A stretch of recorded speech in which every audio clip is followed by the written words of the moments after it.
안녕하세요. 책소리의 서다입니다. 우리는 누구나 성공의 기회를 기다리며 살아갑니다.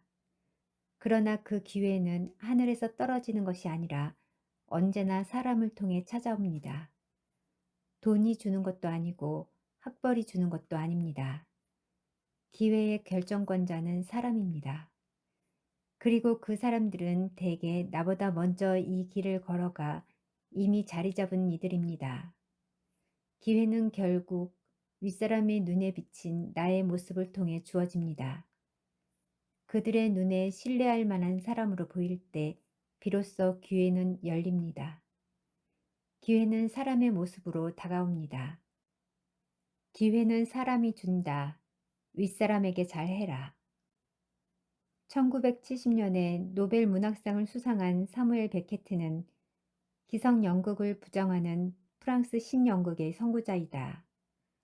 우리에게는 그의 희곡, 고도를 기다리며가 그 애매모호함 때문에 널리 알려져 있다. 텅 빈 공간에 앙상한 나무 한 그루, 등장인물들에게는 시간관념이 없다. 과거도 미래도 없다. 언제나 현재다.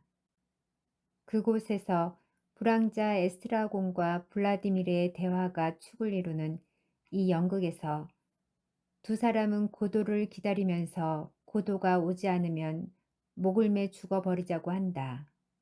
블라디미르는 이렇게 말한다. 이 모든 혼돈 속에서도 단 하나 확실한 게 있지. 그건 고도가 오기를 우린 기다리고 있다는 거야. 에스트라공이 만일 고도가 온다면 하고 묻자 블라디미르는 우리는 구원을 받는다라고 말한다. 이 난해한 연극을 이해해 보자는 것은 아니다. 고도가 신을 의미하는 말이건 무의미의 의미건 뭐건 간에 내가 말하고 싶은 것은 우리는 누구나 어떤 형태로든 성공할 수 있는 기회가 오기를 목이 빠지게 기다리며 살고 있다는 사실이다. 게다가 누구에게나 일생 동안 기회가 3번은 온다 하지 않는가. 해와 달은 누구에게나 빛을 준다라는 말도 있다. 그러나 과연 그 기회는 어디서 언제 나타나는 것일까? 혹시나 고도처럼 오는지 안 오는지 불확실한 가운데 세월만 잡아먹는 것은 아닐까? 당신이 명심해야 할 사실은 그 기회는 반드시 올 것이며 당신 주변의 누군가에 의하여 주어질 것이라는 점이다. 돈이 그 기회를 주는 것도 아니고 학벌이 주는 것도 아니다. 기회 수여의 결정권자는 사람이다. 예를 들어보자. 학생 운동가 출신인 이명박은 1965년 현대건설 경리사원으로 입사하였으나 불과 12년 만에 36세의 나이로 사장직에 올라 샐러리맨들의 우상이 되었다. 열정과 담력, 저돌성이 정주영 명예회장과 닮았다는 평가를 받았던 그는 현대건설 회장직을 던지고 정치인이 되었다. 비록 그는 자서전에서 오너는 결코 전문 경영인을 믿지 않는다며 한국에서 전문 경영인은 사장이 아니라 사장급 직원에 불과하다고 꼬집었지만 그에게 기회를 준 것은 현대건설이라는 조직이 아니라 지금은 고인이 된 정주영 회장이었다고 나는 믿는다. 정주영 회장이 그에게 기회를 주지 않았다면 그는 어쩌면 평생 격리 업무만 보았을지도 모른다. 물론 이명박은 기회를 붙잡을 준비가 되어 있었던 사람이다. 그렇게 준비가 되어 있는 사람에게는 언젠가는 누군가가 그를 눈여겨보다가 기회를 제시한다. 이것이 기회의 법칙이다. 왜 그럴까? 이미 성공한 사람들은 대부분 바쁘다. 이미 부자가 된 사업가들 중에는 돈에 대하여 동물적 후각을 갖고 있는 사람들이 많다. 하지만 그들의 몸은 우리들처럼 하나뿐이다. 혼자서는 일을 다 처리하지 못한다. 하지만 내가 만난 여러 나라의 성공한 사업가들이 공통적으로 하는 말은 사람이 없다는 것이다. 누군가가 필요하기는 한데 믿고 일을 맡길 사람이 없다는 말이다. 실업률이 제 아무리 높아도 쓸만한 사람이 없다고 하는 말이 수많은 경영자들 입에서 나오지 않는가. 기회를 주고 싶은데도 기회를 받아먹을 만한 사람이 주변에 없다는 것은 사업가들과 부자들의 공통된 고민이다. 당신이 부자가 될 수 있는 기회는 언제나 그런 사람들에 의하여 주어지며 그들은 대개 당신보다 한 세대 앞에서 기득권을 이미 획득한 사람들이다. 그 사실을 잊지 말라.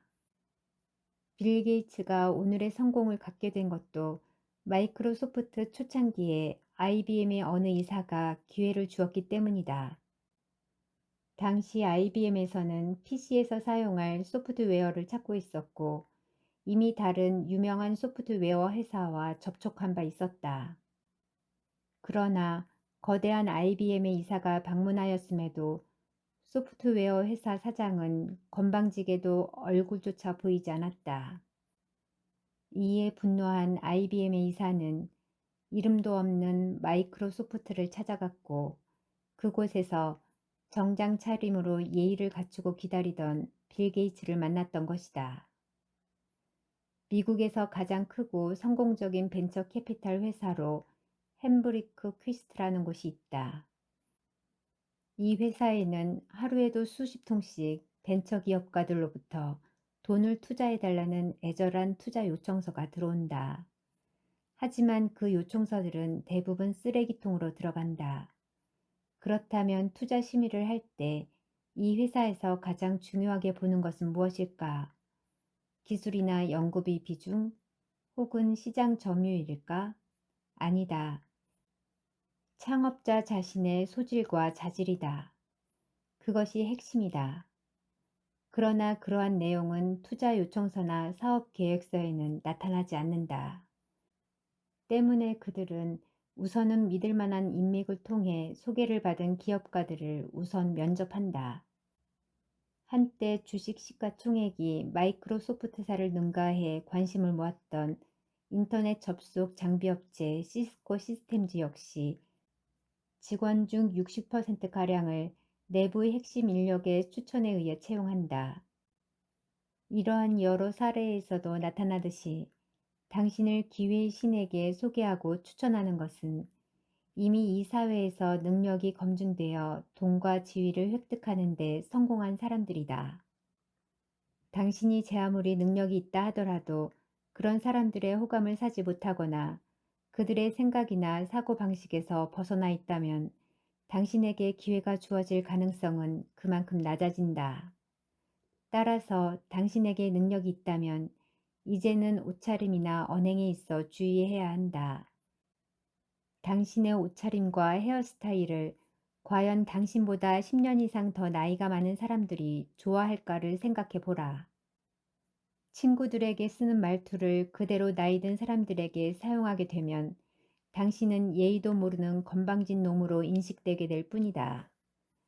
이것은 외국인들에게도 마찬가지이다. 내가 다국적 기업에서 일을 했을 때의 일이다. 미국에서 난민들이 많이 거주하는 곳에서 유학생활을 한 일본인 직원이 도쿄에 있었다. 난민들의 영어는 일반적으로 거칠고 공손하지 않으며 길거리 소년들 같은 느낌을 주는데 그 역시 비슷하였다. 나는 그가 나를 포함한 그 어느 외국인 상사들에게도 경칭이나 공손한 표현을 쓰는 것을 한 번도 듣지 못했다. 약 1년 후 그는 홋카이도 지사로 자천되었다. 수많은 사람들은 성공을 원하면서도 자신의 말투나 옷차림에 대하여 인식조차 하지 못한다. 이러한 태도는 특히 젊은이들에게 아주 극심하게 나타난다. 그들은 모든 세상 사람들을 자기 친구로 여기는 것 같다. 그래서 모르는 사람에게 이메일을 보내도 사용하는 언어가 친구들에게 보내는 식이다. 나에게 독자들이 보내는 메일을 읽어보면 채팅 언어들을 그대로 사용하거나 젊은 친구들이 생각 없이 자기 멋대로 짓거리면서 나를 당신이라고 부르는 경우들도 부지기수이다. 행동은 또 어떠한가? 인사조차 제대로 못하는 사람들이 부지기수이며 윗사람에 대한 배려는커녕 윗사람을 자기와 동급으로 여기는 행동들이 그대로 표출된다. 명심해라. 윗사람들에게 호감을 얻기는커녕 예의도 모르고 건방을 떠는 사람으로 일단 비치게 되면 기회는 절대로 주어지지 않는다는 것을. 그런데도 사람들은 연장자들에게 호감을 사는 사람이 되기보다는 자기 친구들에게 인기 있는 사람이 되려고 한다. 하지만 당신이 성공할 수 있는 기회는 당신의 친구들이 주는 것이 절대 아니다. 천만의 말씀이다. 나는 친구들의 조언을 듣지 않았다. 오직 진짜 부자들의 말에만 귀를 기울였다. 마이크로소프트의 공동 창업자 폴 앨런이 빌 게이츠의 친구였음을 보편화시키지는 말라. 당신의 친구가 빌 게이츠가 아닌 이상 당신 친구가 당신에게 제공하려는 기회의 대다수는 자기가 만드는 제품을 팔아달라는 영업의 기회이거나 당신의 자금을 사용하자는 것이다. 그것을 기회로 여기는 어리석음을 범하지 말라. 내 말을 윗사람들에게 아부하라는 뜻으로 받아들이면 안 된다. 당신보다 나이가 든 사람들의 관점에서 당신 자신을 바라보라는 말이지 그들에게 아부하라는 뜻은 아니다. 또 우리가 흔히 사람 하나는 좋다 혹은 착하다라고 말하는 그 경우는 사람이 유순하다는 의미이지 능력이 있고 소질과 자질이 있다라는 뜻이 아니다. 당신의 윗사람들이 찾는 사람은 능력이 있고 태도도 좋은 사람이지 유순하고 착하며 공손하기만 한 사람이 아니다.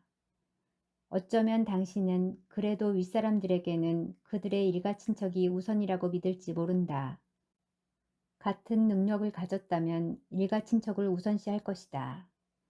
능력도 없는 일가친척을 우선시하는 윗사람은 당신이 던져버려야 할 대상에 지나지 않는다. 기회는 하늘에서 갑자기 떨어지지 않습니다. 언제나 사람을 통해 우리의 곁으로 다가옵니다. 그 순간을 잡을 수 있느냐 없느냐는 내가 얼마나 준비되어 있는지에 달려 있습니다. 우리가 맺는 관계, 우리의 태도, 그리고 삶을 대하는 진지함이 결국 그 기회의 문을 열어줍니다. 오늘도 잊지 말아야 할 사실은 기회는 사람이 준다는 것입니다. 그 사람의 눈에 내가 어떤 모습으로 비칠지, 그리고 나는 그 기회를 감당할 만한 준비가 되어 있는지를 스스로 묵묵히 되새겨야 합니다. 기회는 결코 요란하게 오지 않습니다. 조용히 그러나 분명하게 우리의 앞에 다가옵니다. 그때 내가 어떤 사람으로 서 있느냐가 내 인생의 방향을 결정짓게 될 것입니다. 좋아요, 구독은 영상 제작에 힘이 됩니다. 감사합니다. 책소리의 서다였습니다.